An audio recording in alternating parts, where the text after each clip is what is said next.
Hormuz ಜಲಸಂಧಿ open ಮಾಡಲು ತಾಕೀತು ಮಾಡಲಾಗ್ತಾ ಇದೆ. ಇರಾನ್ಗೆ 24 ಗಂಟೆಗಳ ಡೆಡ್ಲೈನ್ ಕೊಟ್ಟಿದ್ದಾರೆ ಟ್ರಂಪ್. ಹರ್ಮುಜ್ ಜಲಸಂಧಿ ಮುಕ್ತ ಮಾಡದಿದ್ರೆ ಯುದ್ಧ ಮತ್ತಷ್ಟು ತೀವ್ರಗೊಳ್ಳುತ್ತದೆ ಎನ್ನುವಂತಹ ಎಚ್ಚರಿಕೆಯನ್ನು ನೀಡಿದ್ದಾರೆ ಟ್ರಂಪ್. 48 ಗಂಟೆಗಳು ಮಾತ್ರ ಬಾಕಿ ಉಳಿದಿದೆ ಅಂತ ಎಚ್ಚರಿಕೆಯನ್ನು ನೀಡಿದ್ರು ನಿನ್ನೆ. ಇವತ್ತು 24 ಗಂಟೆಗಳ ಎಚ್ಚರಿಕೆಯನ್ನು ನೀಡಿದ್ದಾರೆ. ಸೇತುವೆ, ವಿದ್ಯುತ್ ಸ್ಥಾವರಗಳನ್ನ ಟಾರ್ಗೆಟ್ ಮಾಡಿ ದಾಳಿ ಮಾಡ್ತೀವಿ ಅಂತ ಹೇಳಿದ್ದಾರೆ.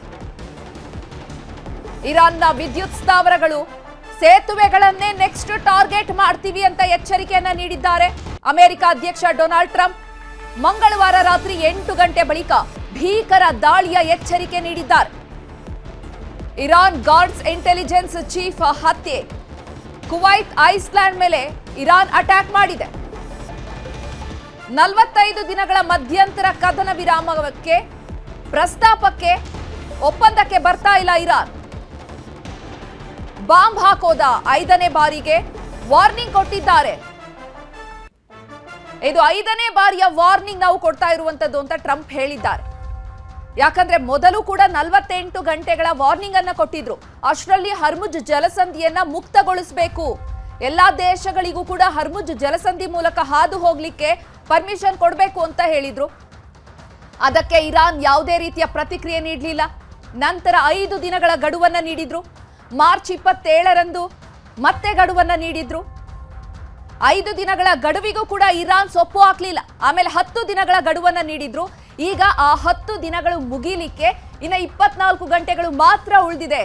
ಇದಕ್ಕೂ ಕೂಡ ಬಗ್ಲಿಲ್ಲ ಅಂದ್ರೆ ಇರಾನ್ನಲ್ಲಿ ನರಕ ಸೃಷ್ಟಿಸ್ತೀವಿ ಅಂತ ಅವಾಚ್ಯ ಶಬ್ದಗಳನ್ನ ಬಳಸಿ ಸಾಮಾಜಿಕ ಜಾಲತಾಣ ಟ್ರೂತ್ನಲ್ಲಿ ಟ್ರಂಪ್ ಎಚ್ಚರಿಕೆ ನೀಡಿದ್ದಾರೆ.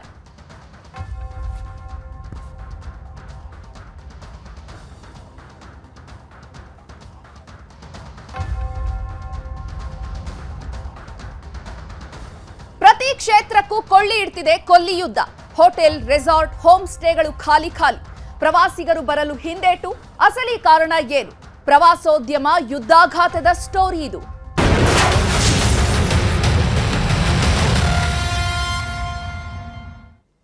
ಈ ಯುದ್ಧ ಯಾವ ಕ್ಷೇತ್ರವನ್ನು ಬಿಡ್ತಾ ಇಲ್ಲ.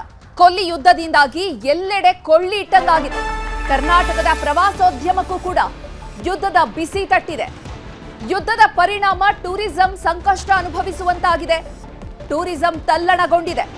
ಈ ಕುರಿತು ನ್ಯೂಸ್ 18 ಗ್ರೌಂಡ್ ರಿಪೋರ್ಟ್ ಮಾಡಿದೆ. ಕೊಲ್ಲಿ ಮಹಾಯುದ್ಧದಿಂದಾಗಿ ಪ್ರವಾಸೋದ್ಯಮಕ್ಕೂ ಕೂಡ ಬಿಸಿ ತಟ್ಟಿದೆ. ಕರ್ನಾಟಕದ ಪ್ರವಾಸೋದ್ಯಮಕ್ಕೆ ಪ್ರವಾಸಿಗರು ಬರದೆ ಸಂಕಷ್ಟ ಅನುಭವಿಸುವಂತಾಗಿದೆ. ಯಾವ ಕ್ಷೇತ್ರವನ್ನು ಕೂಡ ಈ ಯುದ್ಧದ ಪರಿಣಾಮ ಬಿಡ್ತಾ ಇಲ್ಲ. ಪೆಟ್ರೋಲಿಯಂದಾಯ್ತು, ಅನಿಲ ಘಟಕದ್ದು ಕೂಡ ಆಯ್ತು. ಈಗ ಪ್ರವಾಸೋದ್ಯಮಕ್ಕೂ ಕೂಡ ಯುದ್ಧದ ಎಫೆಕ್ಟ್ ತಟ್ಟಿದೆ. ಟೂರಿಸ್ಟ್ಗಳು ಬರ್ತಾ ಇಲ್ಲ ಈ ಯುದ್ಧದಿಂದಾಗಿ.